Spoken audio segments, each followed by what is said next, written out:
सपा प्रमुख अखिलेश यादव पहुंचे प्लासियो मॉल। शिवपाल सिंह यादव समेत कई विधायक मौजूद। सपा प्रमुख अखिलेश यादव जी मीडिया से हुए रूबरू।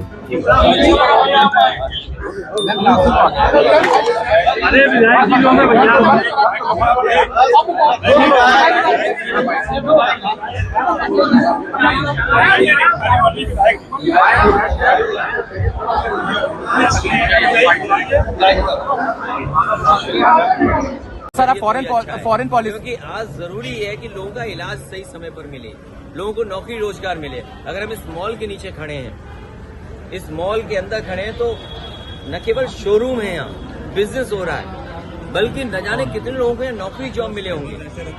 SCL बगल में है, कई हजार लोगों को, बच्चों को प्रोफेशनल अच्छे जॉब मिले हैं। कम से कम हम लोगों ने डिलीवरी बॉय नहीं बनाया, व्हाइट कॉलर जॉब SCL में दिया है। कैंसर इंस्टीट्यूट बनी है तो जॉब पा रहे हैं लोग। ये सामने आपको बिल्डिंग दिखाई रही, जॉब पा रहे हैं वहाँ पर। आपका इकाना स्टेडियम है, कम से कम आप वर्ल्ड मैप में तो दिखाई दे रहे हैं इकाना स्टेडियम के नाम पर। इन्होंने बस स्टेडियम का नाम बदल दिया, कैंसर इंस्टीट्यूट का नाम बदल दिया, यही इनका सबसे बड़ा काम। सर, फॉरेन पॉलिसीज की आप बात करते हैं। अमेरिका से जो तीसरा इमिग्रेंट्स का जो जहाज है उसको उसी तरह से भेजा गया, उसमें कोई बदलाव नहीं हुआ जिस तरह से भेजा गया इनह्यूमन तरीके से। देखिए, अमेरिका बहुत ताकतवर देश है, व्यापारिक दृष्टि से भी और अन्य तरीके से भी। ये सरकार की कमजोरी दिखाई दे रही है कि जब देश के प्रधानमंत्री गए, उसके बावजूद भी अमेरिका उन लोगों को हथकड़ी और बेड़ियां बांध करके भेज रहा है। इससे ज्यादा हमारे देश का अपमान और क्या हो सकता है कि हमारे नागरिक बेड़ियों में, हथकड़ियों में आ रहे हों। और उससे भी बड़ी बात यह है कि जो लोग ये सपना दिखा रहे हैं कि हमारा विकसित भारत है, हमारी $5 ट्रिलियन की इकोनॉमी है, हम विश्व गुरु हैं, तो सोचो नौकरी के लिए लोगों को अपने खेत बेच के जाना पड़ रहा है, जमीनें बेच करके जाना पड़ रहा है, घर परिवार से उधार लेकर जाना पड़ रहा है। क्या यही विश्व गुरु का सपना था कि लोग उधार लेकर के जाएं, पकड़े जाएं, तो वो फौज वहां की बेड़ियों में, हथकड़ियों में आपको वापस भेज दे। दिल्ली के मुख्यमंत्री का चेहरा अब तक नहीं क्लियर हो पाया है।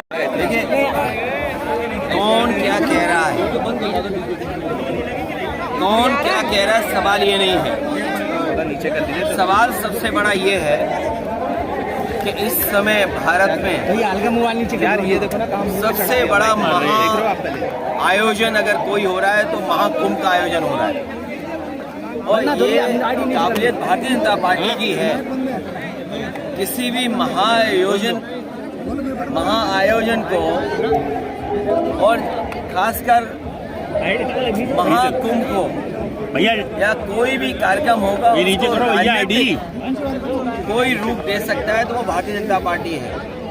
भारतीय जनता पार्टी किसी भी महाआयोजन को पॉलिटिकल लाभ कैसे लेना है, चाहे वो कल्चरल कार्यक्रम हो, चाहे कोई और ट्रेडिशनल फंक्शंस हो, और ये जो धार्मिक कार्यक्रम हो रहा है तो बस ऐसी कर रहा हूं, जिसका पूरे देश में प्रचार किया गया, महाकुंभ। भारतीय जनता पार्टी ने ऐसा प्रचार किया है कि पहले कभी कुंभ नहीं होता था। जब से भारतीय जनता पार्टी आई है तभी से कुंभ हो रहा है। और जिस सरकार ने ये कहा हो कि हम 100 करोड़ लोगों का इंतजाम, 100 करोड़ श्रद्धालुओं का, 100 करोड़ साधु संत से लेकर के जो धर्म को समझना और जानना चाहते हैं, उनके लिए हम इंतजाम और व्यवस्था करेंगे। लेकिन जो सबसे बड़ा, जिस दिन स्नान होता है उसी दिन सरकार की पोल खुल गई। हर दिन हम सुनते हैं कि इतने लोगों ने स्नान किया, इतने लोगों ने डुबकी लगाई, और गिनती बढ़ती चली जा रही है। जो गिनती हम लोग समझ रहे हैं वो आज के बाद शायद 65 या 70 करोड़ लोग तक पहुंच गए होंगे। ये सरकार जानबूझ करके गिनती कम बता रही है, क्योंकि 60-70 करोड़ के इंतजाम की अगर कभी स्टडी होगी, मैनेजमेंट कैसे किया, उस आयोजन को कैसे किया, अगर उसकी स्टडी होगी तो उनकी पोल खुल जाएगी। और फिर ये जो डबल इंजन कहते थे कि हम डबल इंजन की सरकार हैं, दिल्ली के हादसे के बाद, दिल्ली की घटना के बाद ये डबल इंजन नहीं, डबल ब्लंडर की सरकार बन गई है। सोचो कितने लोगों की जान गई। और सुनने में ये भी आया कि जो पत्रकार साथी अस्पताल में जाना चाहते थे उन्हें फौज से रोक दिया गया। कोई पत्रकार अंदर नहीं जा सकता है। यही याद कीजिए आप, जब पहले दिन भगदड़ हुई थी उस दिन भी पत्रकार साथियों को किसी को नहीं जाने दिया अंदर, जानकारी नहीं लेने दी। जो कहते थे महाकुंभ उनका डिजिटल है, जो ये कहते थे महाकुंभ में हम ड्रोन रखेंगे व्यवस्था के लिए, बताइए जिन्हें गिनती 50 करोड़ 60 करोड़ की गिनती आती है, वो ये डिजिट ये आंकड़े नहीं बता पा रहे हैं कि कितने लोगों की जान गई है। वो सूची भी अभी तक नहीं आई है कि वो नाम क्या थे, किस जगह के रहने वाले थे। खोया पाया केंद्र भी खो गया है। बड़ी संख्या में लोग अपने परिवार के सदस्यों को ढूंढ रहे हैं। इसलिए भारतीय जनता पार्टी को कभी ऐसे स्तरों पर राजनीतिक रूप से काम नहीं करना चाहिए। उन्हें एक जिम्मेदारी के साथ एक परिवार के सदस्य की तरह काम करना चाहिए, क्योंकि किसी के पिता खोए हैं, किसी का बेटा खोया है, किसी के परिवार के और सदस्य उन्होंने खोए हैं। इसलिए परिवार की तरह व्यवहार होना चाहिए, उनको राजनीतिक व्यवहार नहीं होना चाहिए। ये जो महाकुंभ का आयोजन हुआ है, इससे ज्यादा व्यवस्था खराब नहीं हो सकती थी।